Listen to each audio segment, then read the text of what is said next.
and good afternoon, ladies and gentlemen. It's a privilege to be speaking with you today to talk about the findings from my travels over the past 2 years. I'd like to begin by expressing my sincere thanks to the Nuffield Farming Scholarships Trust, the Three Counties Agricultural Society, and to McDonald's Restaurants for their generosity and support for this amazing opportunity. The world is constantly changing around us. I doubt that my father, grandfather, or great-grandfather, pictured here, foresaw the growth of UK poultry meat consumption in the early 1960s. I also doubt that they could have imagined anything like Google Maps, or for that matter, computers. If we take mapping for an example, this has progressed through rapid change in the last 20 years, from paper maps to digital, automated, and live updating ones. In a similar way, poultry farming's witnessed an extensive change in the equipment and electronics used to manage birds. I believe that there is a symbiosis between farming and technology if it's done right. When I returned to the family farms, I soon learned that my advocacy of technology was met with an equal and opposite skepticism. Experience had shown the stock people that whilst computers are to a degree necessary, they also allow people to lose focus, not only affecting the birds, but also being detrimental to stockmanship.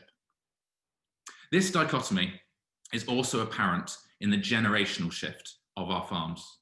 Older generations have had to learn computers the hard way, whereas younger generations, like myself, have grown up with them and see them as an integral ally to help care for the birds, regardless of housing system. This shift of understanding, both generational and technological, formed the basis of my Nuffield journey. How do we manage poultry welfare in a transitioning world of technology? I wanted to travel to regions of the world where I could meet those researching precision poultry farming, as well as others furthering our understanding of animal welfare. I traveled to Canada, the United States, France, Belgium, and the Netherlands, in addition to various visits across the UK. Whilst my initial focus was to find poultry technology most likely to change the industry, I realised that I needed to gain a deeper understanding of welfare and what this means. So what is good welfare? Well, welfare is such a vast topic that I could do a whole presentation on it alone, and I can't do it justice in this one. But the broadest and most straightforward definition of good welfare that I've found comes from Marion Stamp-Dawkins at Oxford University, and I was fortunate enough to meet her. She contends that good welfare occurs when animals are A, healthy, and B, have what they want, not what we think they want. The past 20 years has seen advances in our understanding of bird welfare, over and above that of the 5 freedoms. These advances include a greater understanding of emotional well-being, providing positive mental experiences, and choice playing an increasingly important role for positive welfare.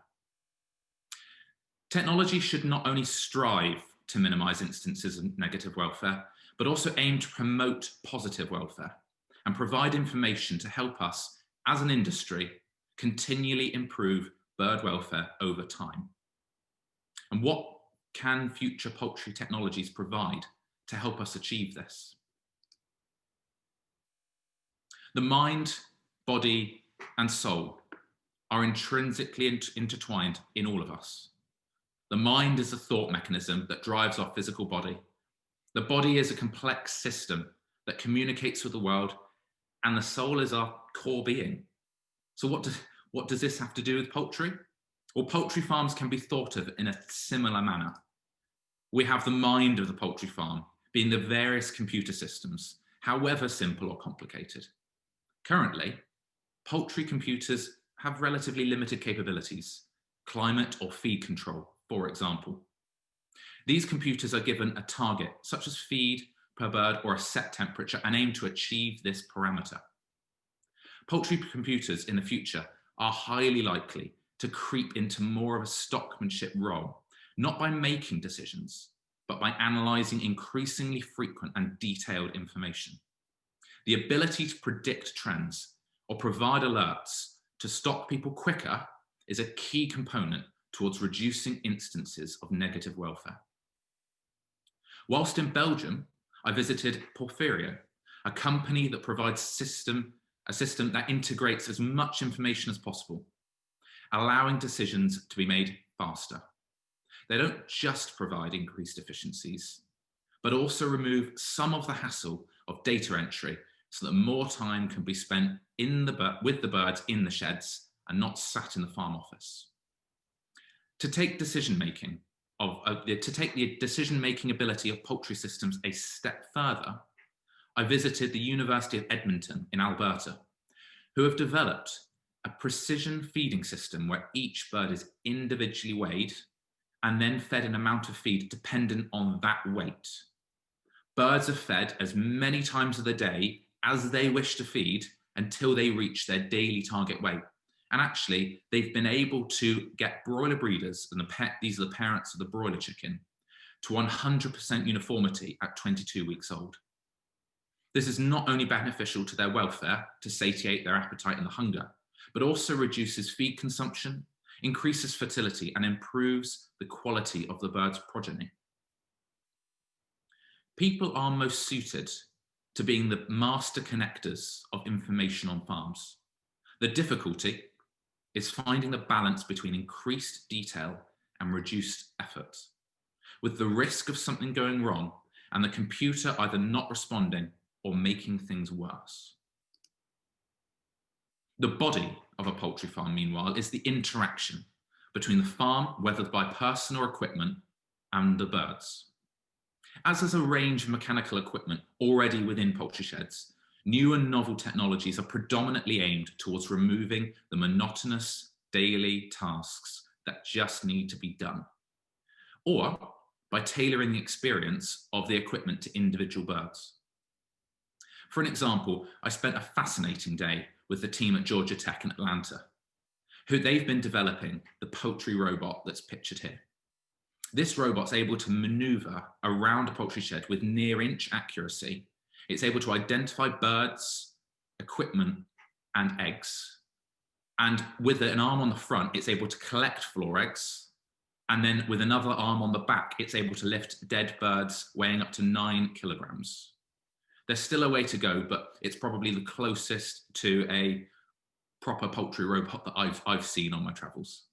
Most notably, whilst this robot wanders the shed autonomously, it can also be remotely controlled from anywhere in the world using VR goggles. So whilst technology is coming and welfare is increasingly being understood, there is one factor missing in the transition towards automation, and this is stockmanship. So with my red boots and duffel coat on, it's likely I was a bit more of a hindrance than a help some 30 years ago. But stockmanship doesn't just include the skills and knowledge built over years of experience. It's also the inherent qualities such as empathy. It's essentially the soul of poultry farming. Throughout my travels, there has been a continued reinforcement that technology can never realistically be a substitute for a dedicated and caring stock person. The traditional stock person uses their senses to get a feel of their environment and of the health of the birds. When manual tasks are automated, there is less time that they need to be in the shed. As such, I see their role likely shifting towards an increasingly supervisory and problem-solving one. The aim shouldn't be to substitute people in favor of technology, but to complement them, to provide stock people with the tools, resources, and experiences in order to minimize instances of negative welfare and to promote positive welfare.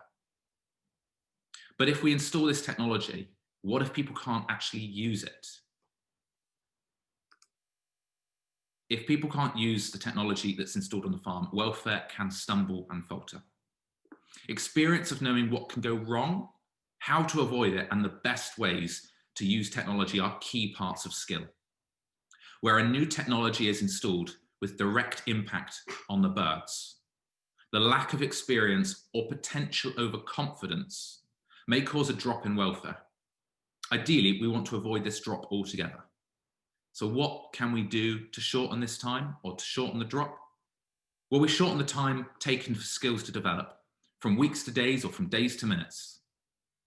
And by minimizing the impact of negative welfare. There's 3 really good ways to accomplish this, all very straightforward, seemingly. The first is communication. Give people on the farm a reason to change. It's so easy to get excited about a technology as a farm owner, but when it's installed, stock people may see no benefits whatsoever. It doesn't give them any reason to start the learning curve.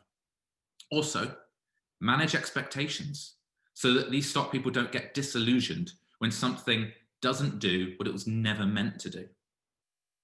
The second route is through training. It's an easy win, but one that's so easily foregone. Increase the knowledge and skill level to reduce the learning curve right at the start when it matters. It's as much on training on what can go wrong and how to fix it as it is just about using the technology correctly. And lastly, we've got attention to detail. When the technology is new and still being learned, it's best to use but don't trust, to catch issues before they are developed, to be overly attentive. When adopting new technology, it's important to understand welfare falter, how it can be avoided, and how best to use technology on farms to complement stockmanship. Prior to thinking about welfare falter at all, we actually needed to choose the right technology to install or invest in. Well, to do so, we need to consider not only the bird, but also the farm and the consumer. At bird level, to what extent will bird welfare be improved? How will welfare falter be managed if it's a real risk? And will there be an appreciable benefit to the bird, or is this just a solution looking for a problem? At farm level, what are the benefits to stock people? Do these benefits outweigh the learning curve they'll incur? And are risks of mistakes reduced? And then we have consumer level. Can confidence and trust in assurance schemes be improved? Does the soul of poultry farming, the stockmanship, appear to be reduced in the name of efficiency?